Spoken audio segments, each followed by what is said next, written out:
Olá, senhores!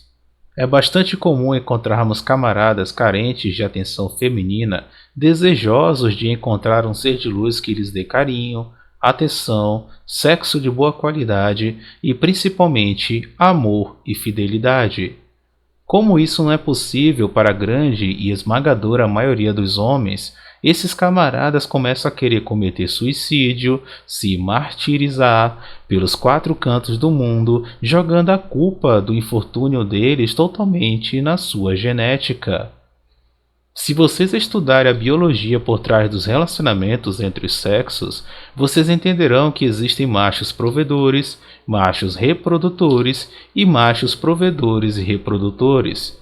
O que vai decidir a que classe de macho um determinado camarada pertence é o seu valor genético e a sua capacidade de prover e proteger um ser de luz. Os homens os quais ficam se martirizando por causa do valor genético deles são tão desejosos de ter aquela tão sonhada atração genuína que não conseguem enxergar e aceitar que eles na realidade nasceram para ser machos provedores e que o fato de eles estarem abraçando o derrotismo, o abandono de si mesmo, o desleixo, terem uma mentalidade imbecil e, consequentemente, acabam por não desenvolver a maturidade e as condições necessárias para exercerem a função deles, faz com que eles se tornem repugnantes ao feminino.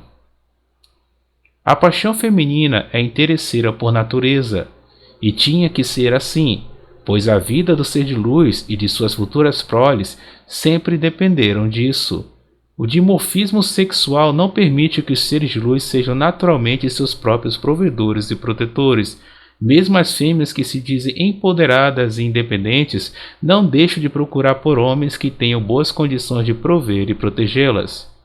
Em muitos casos, até se recusam em se envolverem com homens hierarquicamente inferiores, pois acreditam que eles não são capazes de darem uma proteção e provisão melhor do que elas mesmas são capazes de ter por si só.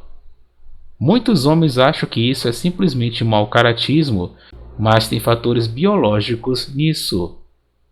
Para que o ser de luz pudesse ter a devida proteção e provisão de um macho, houve o surgimento da monogamia. A monogamia e a coabitação são um investimento paterno e materno muito grande e são muito raras em mamíferos.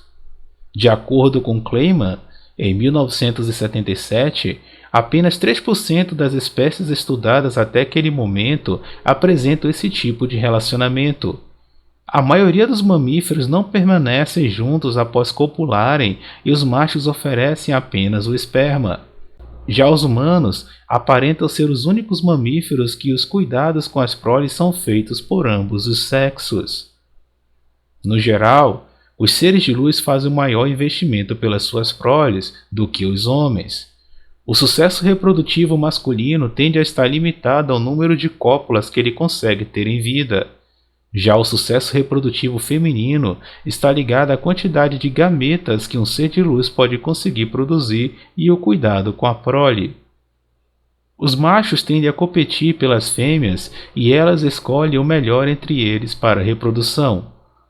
Essa competição entre os machos faz com que eles invistam mais nas fêmeas e diminui a quantidade de parceiras que eles podem ter durante a sua vida. O aumento das pressões de predadores pode ter favorecido o aumento do investimento parental masculino quando nossos ancestrais, presumivelmente poligâmicos, começaram a explorar a savana aberta. Alexander, em 1974, argumentou que a predação animal e humana era um fator importante que favorece a sociabilidade nos humanos.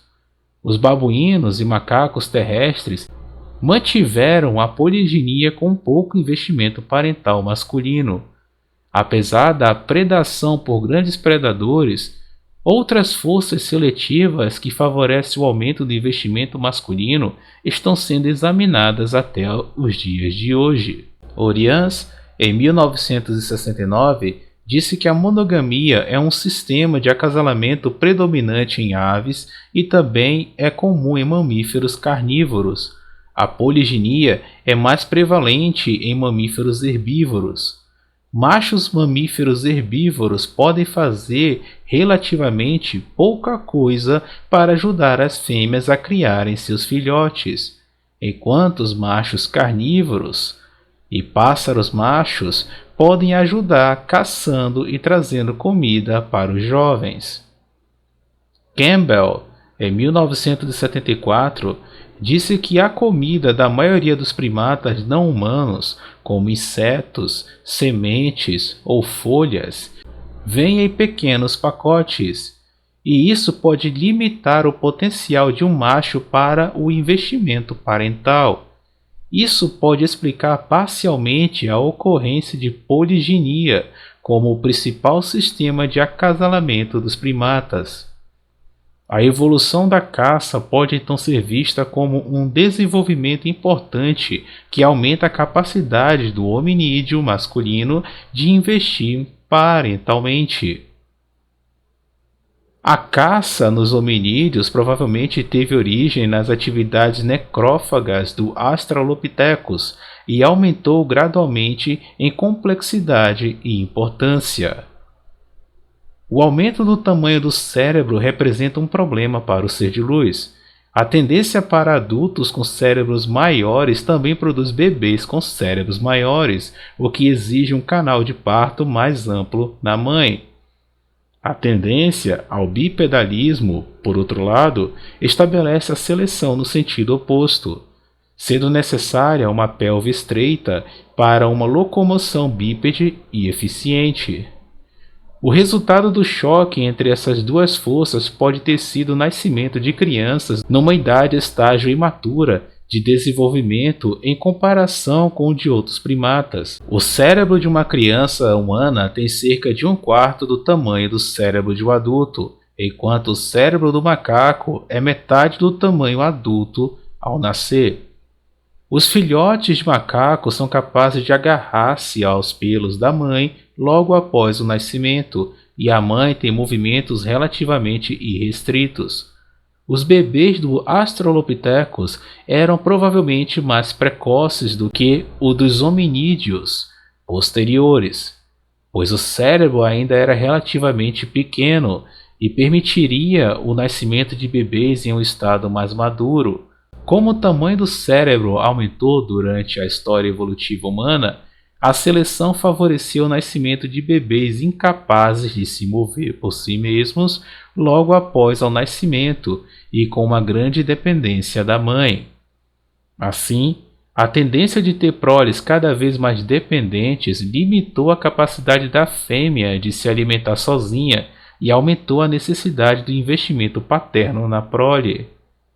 Como a capacidade da fêmea de procurar alimento para si mesma foi restringida pelo nascimento de descendentes mais dependentes e com maturação retardada, o seu sucesso reprodutivo tornou-se cada vez mais dependente da alimentação e da proteção fornecidas pelo macho caçador. O macho, para garantir a sobrevivência das suas crias e, portanto, o seu próprio sucesso reprodutivo, poderia ter sido selecionado para aumentar o seu investimento em cada descendência, bem como aumentar o período de investimento. Juntamente com o aumento do investimento masculino, a seleção certamente favorecia homens capazes de garantir a sua própria paternidade. Quando o investimento parental masculino na prole é baixo, a seleção favorece o direcionamento do esforço reprodutivo masculino para a competição com outros machos por parceiras. Quando o investimento paterno é elevado e um homem não consegue assegurar sua paternidade, ele não só perdeu o esforço direcionado para obter uma companheira, mas também pode estar a investir na descendência de outro homem. E criar proles de outros machos não é algo que o macho ache normal naturalmente. Por isso era preciso que alguma coisa fosse feita para assegurar sua paternidade, e a única maneira de um macho garantir a sua paternidade é acasalar com apenas uma fêmea e protegê-la enquanto ela está no cio, não deixando que outros machos cheguem perto dela. Essa pode ser a explicação para o mico de Goeldi macho verificar regularmente a condição reprodutiva da fêmea por meio da investigação olfativa de suas glândulas odoríferas genitais. Assim, o que começou como um pequeno investimento por parte do homem, quando a seleção inicial favoreceu indiretamente a produção de descendentes mais dependentes devido à seleção direta para a bipedalidade e o aumento do tamanho do cérebro, resultou numa tendência evolutiva por meio do investimento que forçou o homem a ir da poliginia para a monogamia. A caça provavelmente não atingiu seu atual estado de desenvolvimento até o aparecimento do Homo sapiens sapiens, ou seja, cerca de 40.000 anos antes de Cristo. O aparecimento de habilidades numéricas, armazenamento, gráficos, ou seja, mapeamento, e caça regular de animais de rebanho que acompanharam o aparecimento do Homo sapiens sapiens constituiu uma grande mudança nos padrões de comportamento humano. Esta mudança também pode ter aumentado a capacidade de investimento do macho, ao ponto de alguns machos terem aumentado o seu próprio sucesso reprodutivo, investindo na descendência de mais do que uma fêmea. Assim, com o advento do Homo sapiens sapiens, a poliginia pôde ter reaparecido secundariamente em certas sociedades.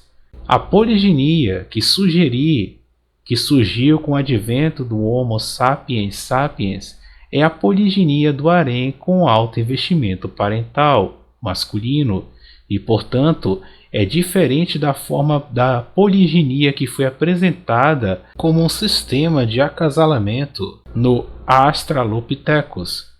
A poliginia do harém é sancionada ou permitida por cerca de 80% das sociedades humanas contemporâneas.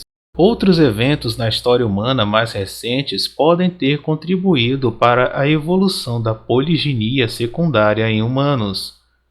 O aparecimento da agricultura por volta de 15.000 anos antes de Cristo e ou a domesticação de animais por volta de 11.000 anos antes de Cristo podem ter aumentado o nível de riqueza em algumas sociedades humanas, permitindo que alguns homens sequestrassem, entre aspas, uma parcela suficientemente grande da riqueza e a atenção dos seres de luz para que ocorresse a poliginia.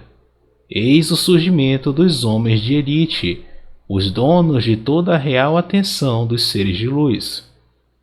Durante milhares de anos, o dimorfismo sexual foi se acentuando cada vez mais e se adaptando à nova realidade, a qual a fêmea ficava cuidando das proles em segurança e o macho ia atrás dos recursos para nutrir as necessidades de sua família. Assim surgiu o macho provedor. Para que fosse garantida a perpetuação da espécie humana, era necessário que os melhores genes masculinos fossem passados adiante. Isso garantiria seres humanos mais bonitos, mais fortes, mais saudáveis, mais inteligentes e etc. em cada geração.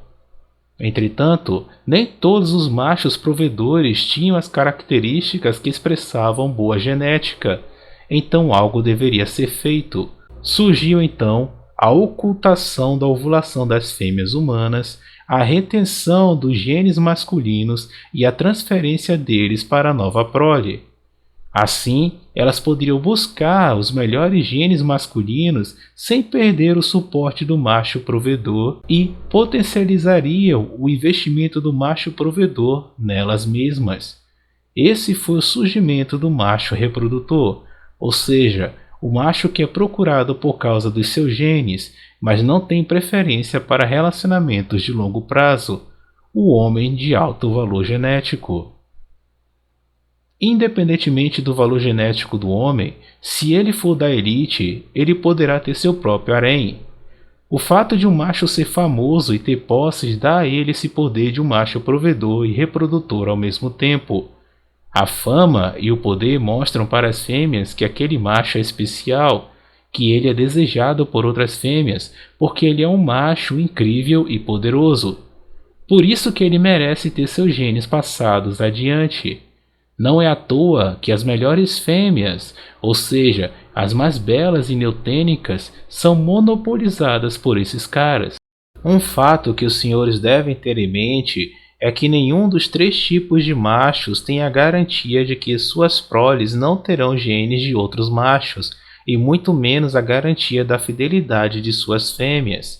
Sim, meu caro adorador do deus Shed, o Shed também pode ser corno, e em muitos casos ele é, pois as fêmeas não foram programadas para serem fiéis a um homem de alto valor genético, mas sim procurarem a melhor provisão e genética constantemente. A hipergamia feminina é insaciável. Por causa disso, muitas sociedades foram adotando a monogamia e até mesmo criminalizando a poliginia. Isso não somente por causa de religiões como o cristianismo, mas por causa de fatores como, por exemplo, favorecer a maioria dos homens que não fazem parte da elite para que eles tenham uma família e assim trabalhem para sustentá-la, gerando renda para o Estado e evitando uma crise demográfica. Essa ideia fez muitas sociedades prosperarem durante um tempo até a elite masculina começar a mexer os pauzinhos e querer monopolizar os seres de luz para eles, como vemos nos dias de hoje, onde o macho comum, assalariado, é invisível para as fêmeas durante o período da vida em que elas estão mais férteis. Na sociedade atual, a monogamia é vista apenas como um meio da fêmea tirar os recursos dos machos, terem um amparo emocional deles e mostrar para as fêmeas rivais que não se está encalhada. E claro, não podemos esquecer os chifres no marido. Ou seja, o que foi importante para a evolução da humanidade agora é um meio de ferrar com a vida do homem comum.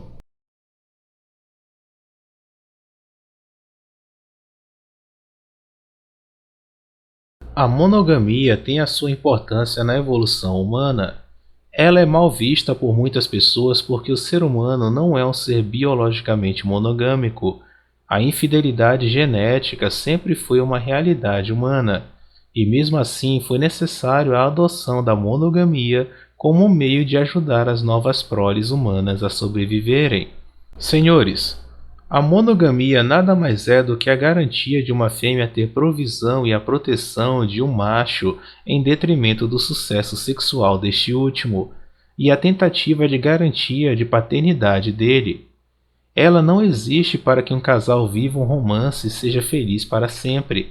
É mera troca de favores, onde o macho oferece seus recursos em troca da fidelidade de sua fêmea e passar os seus genes adiante. Mas, na maioria dos casos, os machos são traídos e criam filhos de outros machos achando que são deles. Essa é uma das maiores trapaças da vida. Na androsfera, ainda é muito comum encontrarmos homens desejosos de atenção feminina e ou de terem um relacionamento monogâmico com um ser de luz que vai amá-los. Isso é um delírio, fruto de fantasias emocionais. O desconhecimento de como funciona a hipergamia feminina e da evolução da monogamia faz muitos homens abraçarem a inverdades, o abandono de si mesmos e a desejarem ser um tipo de macho que eles não são. E o pior ainda, desejarem ser amados pelos seres de luz. Isso também leva ao desleixo e ao exagero em relação à aparência masculina. Senhores, se vocês não são homens de alto valor genético e não são da elite, vocês são machos provedores, os preferidos para relacionamentos de longo prazo. Se vocês são homens de alto valor genético e não são da elite, vocês são os machos reprodutores, os preferidos para relacionamentos casuais e puladas de cerca das pseudo-deusas. Agora, se vocês fazem parte da elite, vocês são machos provedores, reprodutores e com direito a um harém. Estes últimos são o principal desejo das fêmeas e monopolizam as melhores delas. Qualquer um que estuda a biologia por trás dos relacionamentos entre os sexos e a história sabe muito bem disso. Seria mais fácil se todos os homens se autoavaliassem e identificassem que tipo de macho eles são, e aceitarem isso, parando de darem desculpas, como por exemplo o fato de serem feios, para abraçarem o derrotismo porque não conseguem a tão sonhada atração genuína. Senhores, a paixão feminina é interesseira por natureza. Nossas amadas fêmeas se interessam pelos machos na medida em que eles podem oferecer algo, quer provisão e proteção, quer boa genética. Não existe essa de interesse feminino genuinamente na figura do homem quando falamos de biologia. Deixo bem claro, de biologia. Se vocês querem ser genuinamente desejados, sem interesse algum, então que virem Yags, pois somente os Yags desejam a figura do homem. Tenho certeza que isso não será difícil para vocês, afinal de contas, muitos de vocês vivem mamando a trolha do Shed. Então, para virar Yag é só questão de tempo, saírem do armário e irem atrás do Mario. Se gostaram do conteúdo de hoje, não deixem de se inscrever no canal, curtam e compartilhem, mas apenas com pessoas de mente aberta. E até a próxima, senhores!